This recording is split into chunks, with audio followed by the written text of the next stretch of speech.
Welcome everybody, very special live episode tonight. Delighted to be joined by former British Super Welterweight champion Troy Williamson. How are we, Troy? Yes, all good, mate, all good. Good stuff. Got regular guests Jason Murphy and Liam on as well, guys. How are we? All good, thanks. All good, all good, mate. Looking forward to this one. Perfect, yeah, good stuff, good stuff. We'll get straight in with yourself then, Troy. Looking like £160 for the next fight then, is it? Yeah, so it's looking like, mate. I've got no dates. Speaking to a couple of people at the minute, and look, hopefully get out mid to late October. Yeah, happy days, mate. You guys far away as well. So yeah, obviously last time out it was Ishmael Davis, wasn't it? But you know, I spoke to you before on the channel as well last time. You're saying a lot of people give you some unnecessary stick in my mind about, you know, you missed weight by a little bit, didn't you? But you know, just look, your time was done, wasn't it? At 154 in the end. Yeah, definitely. Obviously, it just proved it on that night. Obviously, I couldn't make the weight. Done a full camp. Weight was on point. Done the check weight, was on point, but I just obviously couldn't take them last couple of pounds off. So yeah, it wasn't done intentionally or anything. Yeah, I'm a true professional. I live and breathe boxing, so obviously I've made weight 7 times in the past. I just couldn't do that time. So yeah, it's time to move to 160. Mm-hmm. Have you got anybody in your sights? Obviously, you'd like to get to championship fights again, but is there anybody sort of on your radar at 160 that you think, yeah, I want that fight?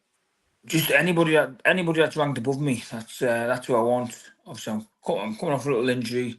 Obviously, I'm boxing since March, so just like to get a few rounds in, like an 8-rounder. That's what it's looking like in October, and then straight after that, I'm ready to get straight back in with the big boys in the domestic scene. So anybody who's ranked above me, that's who I want next. We've got Jam's boxing chats joined us. Big up, lads. Big up, TW. Big up, Jam. Thanks for tuning in, mate. Jam. Appreciate it. Fire away some questions for Troy. So Denzel Bentley obviously won at the weekend, Troy. I know I speak to boxers on the channel quite often, and some of them, you know, as with many athletes and sports stars, you know, tend to distance themselves away from the sport. You know, if you're doing it every day and it's your graft and your money earner. But yourself, I see you tweet all the time. You genuinely seem to be, you know, you watch all the fights, don't you? You love the sport. Yeah, obviously, I definitely keep an eye on obviously my weight class. Been keeping an eye on the middleweight scene for a while, to be fair, because there's been rumours that I was going to move up a couple of fights ago. So just since then, I've been keeping an eye on it. But yeah, going off Saturday night, it was a great performance. He beat a very game tough kid in Otazi. I think I rate him high. I think he's a great fighter, but just obviously that shot just caught him clean on the button, and it was nights out. So yeah, I think it'll be a great fight between me and him, and so hopefully can get made down the line. Have you ever sparred? Have you sparred with Bentley at all? Because I know you've travelled. Sparred most. Never sparred him. No, never sparred him. Would you want about the Derek Azazi fight? What's that, sorry? What about fighting Derek Azazi? I know it probably doesn't do too much for it, but, you know, if you go and put a performance against him, at the end of the day, he just fought Bentley. Yeah, definitely.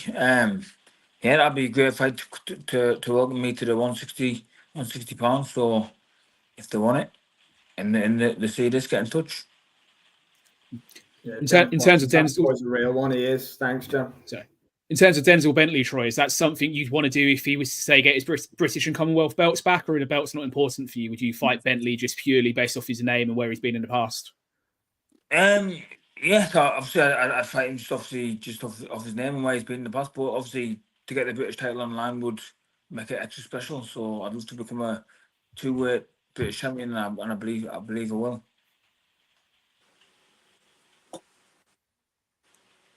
Jam's put something here. What about Chris? What weight's Chris Congo? Welterweight, Chris Congo. Yeah, he's a welterweight. I thought he was. Yeah, he's 140. I think he's rematching Marku. Jam. Chris Congo is. He's a boxer, I think, as well. What about promotional situation and that kind of thing, Troy? Any word with promoters or? No, obviously I'm a free agent, so I've got no promoter. As it stands now, I've got no manager, so I've got no management team. I'm just speaking to a couple of people, so Yeah, it's the future looks promising, and I can't wait to get back in the mix and get back into it. Yeah, in terms of your training team, are you sticking with a similar team now? 160. So Congo might be going to 154, but Troy's going to 160. What you say, Sam was just saying, Troy, are you sticking with the same training team that you've been with in the past? Are you making any changes there with the move up in weight, or? Oh. No, that's Troy. We've lost him, have we? So we'll look. We'll carry on if we've lost him. I mean, I think anyway. From conversations I've had with him, I don't believe there's any changes in camp. I think he's been with Craig right through from turning over. I believe that they're a decent team. So as far as I'm aware, Troy might say something different. As far as I know, Liam asked if there were any changes in camp or whether you were sticking with. Yeah, sorry about that. That's my mum was thinking that. No one can get away from the mum calling them. We know that. Knocked it off. Put it on. Do not disturb. Yeah. You know the score. Yeah, obviously, I'm with me same coach at the minute. Okay. The few things obviously I'd like to add in.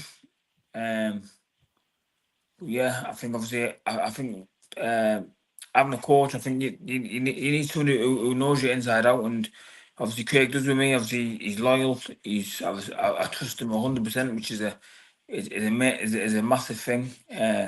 Obviously to have in the corner. So yeah, but obviously I'll be keeping Craig, but obviously I'd look to add a few things. Yeah, because you've been with Craig all the way through, haven't you? You know, a lot will jump ship and blame coaches. I know that you've never done that. I've said it in previous interviews. That's what people do.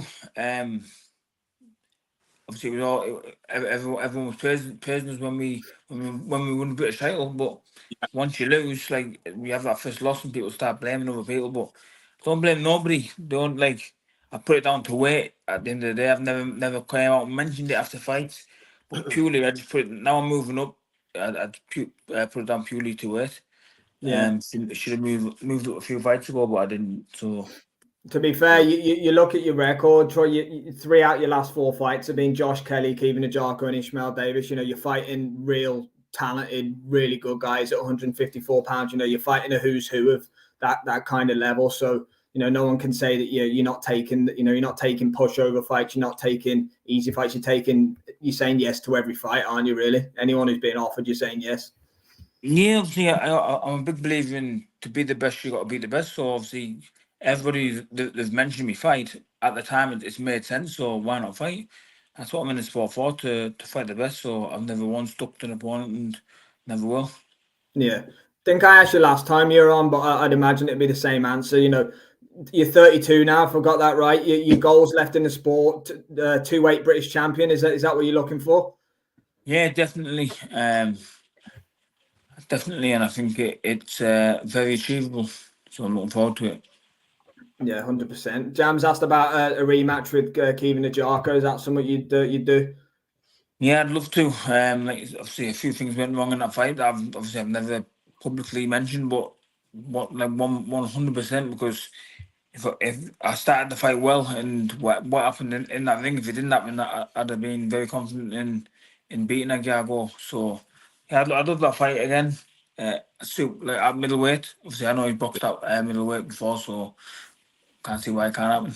I mean, that fight would probably not be that difficult to make. I mean, both your last 2 opponents are both struggling to get fights. Yeah, Keevan's not with Matchroom anymore. I had him on not so long ago. They didn't renew with him, so he's on Conlon. Michael Conlon's promotion company's with him now, so I'd imagine that he's easy to negotiate with and get fights over the line, definitely. Troy, you've had some unbelievable fights. I'll never forget the KO of the year against Ted Cheeseman. That was honestly one of the best fights I've ever seen. What's the personal highlight or what stands out? Obviously, I know winning the British titles. You probably if you had a fight where I don't know, do you watch your fights back afterwards, or anything that stands out to you, like a fight that you've been in? Yeah, obviously the Ted Cheeseman fight, winning the British title, but then there's the Mason Cartwright, where I defended the British title because I had a lot of adversity to overcome in that fight. It's the first time I got put on the canvas. I was behind on the scorecard and I had to put it back. Obviously that was a great fight, a great learning fight. So like I said, obviously I had to come over a few adversities in that fight. Obviously, I had a lot of problems outside the ring as well that I had to overcome. So, I think that's probably one of the main ones in my career. That meant a lot to get that win. Yeah, definitely. Jam says war. Jam, that was one of the best fights. You just biting down on the gum shield, just winging him. You and Ted Cheeseman in there. That was phenomenal. I loved it. You were there, Liam. Were you not? Was it Kieran Smith? That was Denzel Bentley, Kieran Smith. Sorry, that was Denzel Bentley, was it? Sorry, Denzel Bentley, Kieran Smith. Yeah. I was at Cartwright and I was at Cheeseman. I think I've got the wraps, have I not, Troy? I've got the Cheeseman wraps, I think. Yeah, Cheeseman's, yeah. Yeah, I've got the wraps in my memorabilia. But yeah, I were there for both of those. Mason Cartwright didn't come across on TV as brutal as it was. I was sat sort of 10 foot from the ring, and it was absolutely non-stop from start to finish. Mason Cartwright's not afraid of a tear-up, is he, either, to be fair? He's been involved in some absolute wars too. Yeah, he's a great fighter. I knew how good he was before the fight happened. And obviously, every little armchair fan, like, because they've not heard of his name or they've not seen him on TV, they thought it was just going to be a pushover, but I knew out of a fight that was going to be. You've always fought up. You've always had tough fights. I mean, even as an amateur, you were in GSB. Yeah. What were it called now? WSB. WSB. WSB. Yeah. You fought the Cuban multi-weight champion, didn't you, in like your third fight in there? So you've always seemed to have fought up. You're not one for taking pushover fights. Definitely, obviously, I live and breathe boxing. I'm always in the gym, so I always keep myself in decent nick, as you can see. Bit heavy at the minute. My injury. Get the man a fight, for God's sake. So someone give this man a fight. Yeah, I always keep myself in the gym, so I'm always ready. Harry Scarf as well. You got a victory over him, and he in his last fight before he beat Esserman, and he just had that fight. I don't know if you watched it, Troy Esserman against Cooper. That was phenomenal. Did you see it? It was on a Queensbury show fairly recently. No. Hell of a scrap that, wasn't it? Which show was it on? Who was the headliner? Oh, it's Heaney. It was on the Halls rematch. Yeah. I didn't catch that when I was out. Whoa. It was badly down and nearly stopped in the 9th out of 10, and then he laid him out with one punch in the last round. Esserman did. It was unbelievable. One of the fights of the year so far. Yeah. But Brad Pauls is the British champion, then, isn't he? Right now at 160. Yeah. Sign me up for Troy Williamson and Brad Pauls. I could not deliver. Yeah, I think he's tied up. Is he not rematching Heaney? But I think the winner. No, I think they're done now. I think he beat Heaney, didn't he, in the rematch? So I'd imagine that he knocked him out in the rematch. So I'd say that's probably done with now. Unless, in the aftermath, they shook hands and Pauls did say to Heaney, "You give me the rematch, I'll give you the trilogy." I think, kind of thing. That's what I think they're going to do it again. But I mean, Troy against either of those would be an absolute war. Nathan Heaney brings a lot of fans. Troy is a big ticket seller, so they could do that. Stoke, somewhere in the northeast or somewhere in the middle. For either of those opponents, I believe that it could headline its own show. Yeah, 100%. Yeah, absolutely. Yeah. Want to get your thoughts, Troy, on the state of boxing? Obviously, I know outside of being a fighter, you're a fan of the sport. And what do you think of all the Saudi Arabia coming into boxing and that kind of thing? I think it's great. I think it's getting everybody talking and it's getting a lot of publicity. So I think it's great for boxing. And obviously, the money they're pumping into the sport, it's getting the best fighting the best, which I don't think we'd have ever seen. So, yeah. I think the only concern for me with the Saudi money is if it filters its way down. What I mean is if it gets through to sort of grassroots, maybe they'll start some foundations or something like that. Because what I don't want to happen is the lads at the top end, the guys and girls at the top end are getting daft paydays, 10 times more than they've ever made. And then it's more difficult to make the smallest hall shows because the money's not there. Everyone's aiming for Saudi money. So I just hope that it filters down. It needs to filter down. The big fights are getting made, but, we don't want to lose grassroots boxing. And this is the thing the three of us have said before, I know, when talking about this. How long and how sustainable is the Saudi plan? It could be fantastic for the next 5-10 years, but what's the long-term effect that's going to have on, like we talk about, the York Hall shows, the shows in leisure centres that go on each week? Are those fighters, are those promoters going to be able to survive? That's my only concern for me. It's fantastic, but what's the long-term effects on the rest of British boxing for those promoters that put on shows that aren't getting on TV, that aren't really breaking even at the end of the day? That's the bedrock of boxing in this country. For me, it's not necessarily what we're seeing on TV each week. Everyone starts from somewhere else. Well, they've done it. You've done it yourself, haven't you, Troy? You've boxed in football, banking suites and small halls, haven't you? You made your way up properly. You weren't spoon-fed. So, we need to make sure that there is money still invested into the smaller hall shows because that's what breeds the champions. That's where you sort of do your apprenticeships, isn't it? Yeah, without a doubt.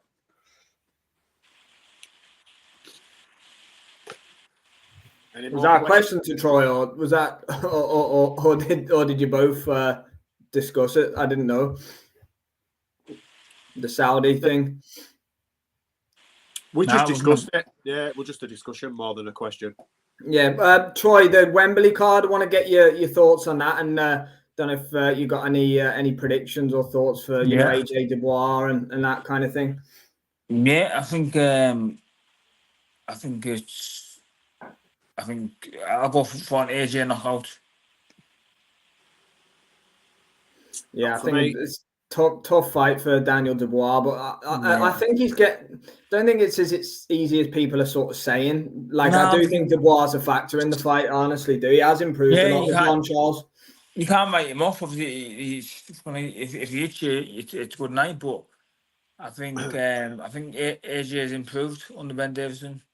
And I think if Dubois goes looking for him early, which I think he could do, I think he's just going to walk onto something and get completely. Yeah. I think Dubois' chances early. I think if he's got any chance, it's early on in the fight. 4 rounds, I think.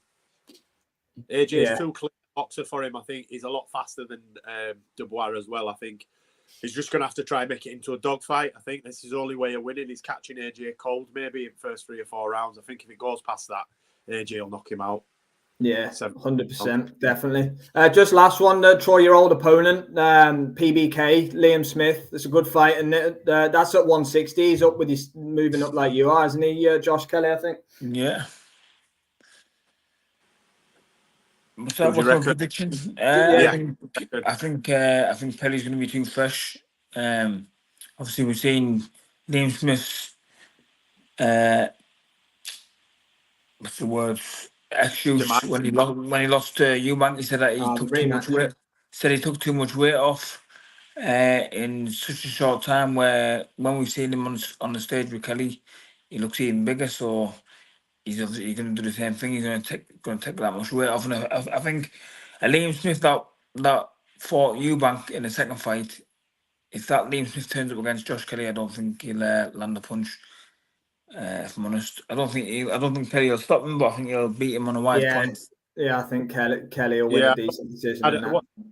I mean, I know this is a stupid question. Does he hit hard? But you felt his shots, Troy. Do you not think he hits hard enough to stop Liam, even at 160? Yeah, I think it's the snap in his punches. I think, like you say, if he does it, you clean, and he's took that much weight off. Yeah, he's fast as well. Anything can happen. So we've seen it against Eubank. He's looked a shadow of himself, Liam Smith, didn't he? So, but I'm a big Liam fan. I'm not saying bad things about him, but I just think Josh Kelly's going to be too sharp for him on the night, and I think he'll beat him on points. Yeah, it could be quite cute matchmaking, I think, by Kelly and his team. I think it's the right time, right fight at the right time. I think that's that kind of thing. But any further questions, lads, or we let Troy get on with his evening? We'll let him go and get a shirt on. I'll finish his pack with Maltesers. We're cutting into his custard cream time here. No, Troy, thanks very much, mate. Really appreciate that. Cheers, Troy. Appreciate it. Hopefully you get some news soon at 160. Hopefully, and we'll get back on as soon as I get a date. We'll get back on. Yeah, 100%, mate. Appreciate that, Troy. Thanks for joining us as well. We'll catch you next time. Cheers. Thank you. Cheers. Not bad. Got a couple still on with us here, still watching. So any questions anyone's got, fire on, guys. That was Troy Williamson.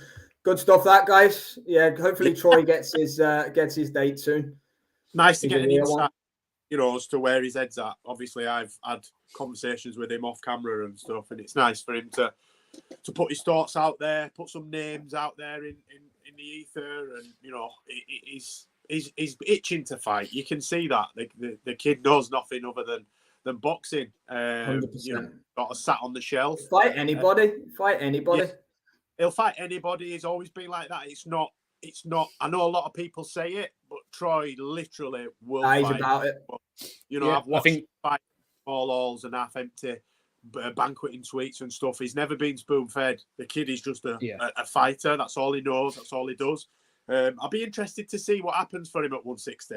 He struggled at 154 towards the end, but he was getting offered big fights. You're going to take him out here, but ultimately he paid the price for that, and he lost his title and lost two fights on pretty big cards. So he's got a lot to prove. I think he's still got a lot to prove at 160, and I think he can mix it with anybody. Certainly domestically at 160, I personally believe, and I'm taking my personal relationship out of this. Just as a boxing fan, I believe that anybody in the 160s top 10 is in a dogfight with Troy, because one thing about Troy, whether he wins or whether he loses, he's making you work for that victory. Ish Davis and Ajarko, even Josh Kelly as well. Any single one of them, you ask them about their fights with Troy Williamson, and they'll tell you that he made them work. I had Kevin Ajarko on here, and he told me those exact words.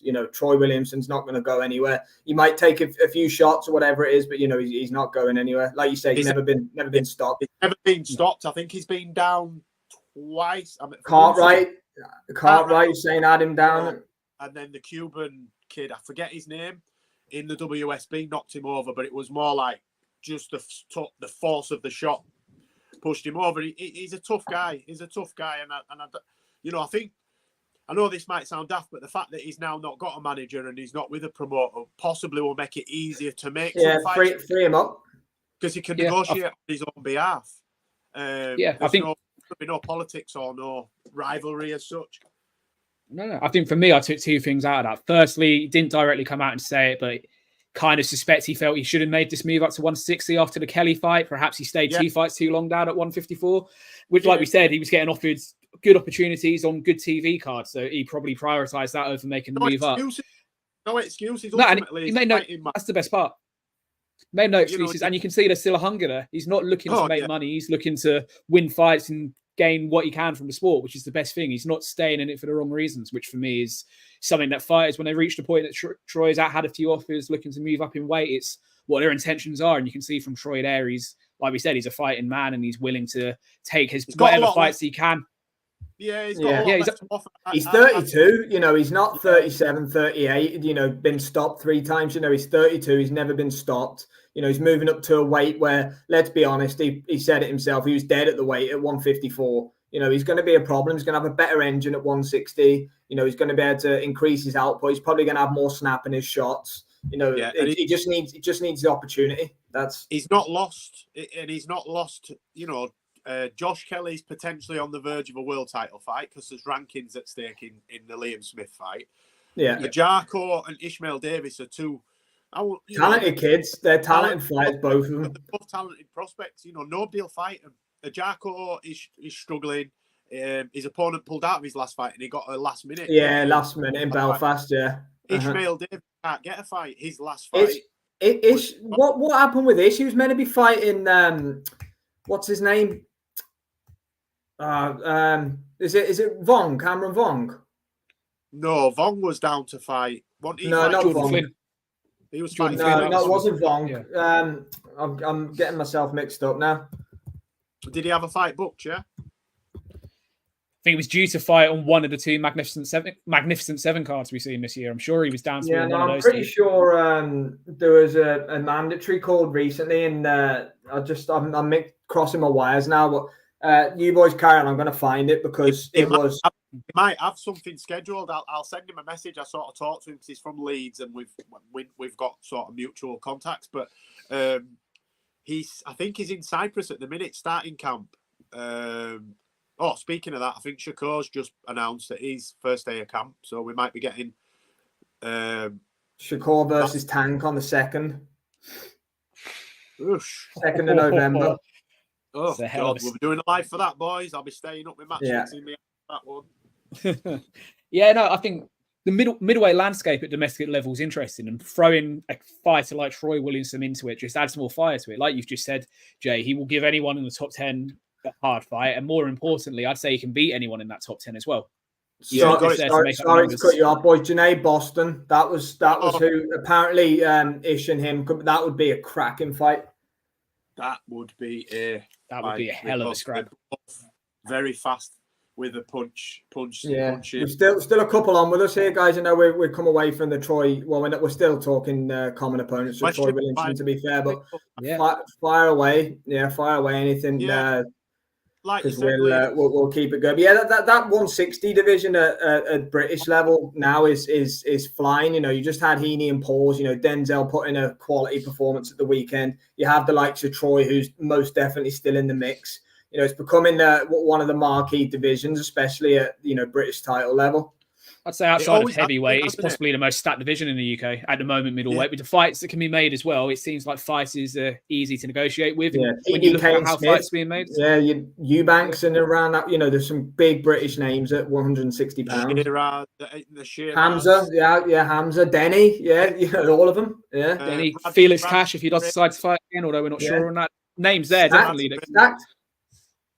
There's some great fights to be made, and getting the route to the British titles open for a lot of them as well. 1 or 2 decent wins, and there's title fights to be made there. There's some really, really good domestic matchups that can be made in the next year. I'm really excited for 160. It seems to be, as Liam said, other than heavyweight, it's probably our most stacked division. Exciting times.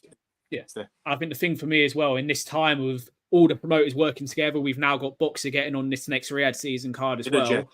There's no excuses anymore. The promoters have the dialogue there. They're physically sitting in rooms talking to each other to make the biggest fights. Really? So why can't that filter down to this British European level, and we can start seeing some of those fights as well? Because seeing prospects fight each other, 1 is exciting for us as fans. 2 is better for their careers as well than lining them up. Succession of Tin Cancer knockover. It just makes for better fight cards all round. Yeah, that's what I was getting at earlier when I said it's great that all the big fights are there and the money's there from the likes of the Saudis, but we can't be forgetting about the bread and butter fights that get the people. Yeah, exactly. Good point. We need something like a foundation setting up. I'm pretty sure Turk's in this properly for the long haul. He's not in this to get famous or for a quick. I think, Jason, the quality of the British shows, which is showed fairly recently with Heaney versus Pauls. What was there was another Frank Warren one last. What was it? Not the Bentley one. There was one. Joyce Chisora. Sorry. Yeah, that was a cracking card. The non-pay-per-view TNT sports cards.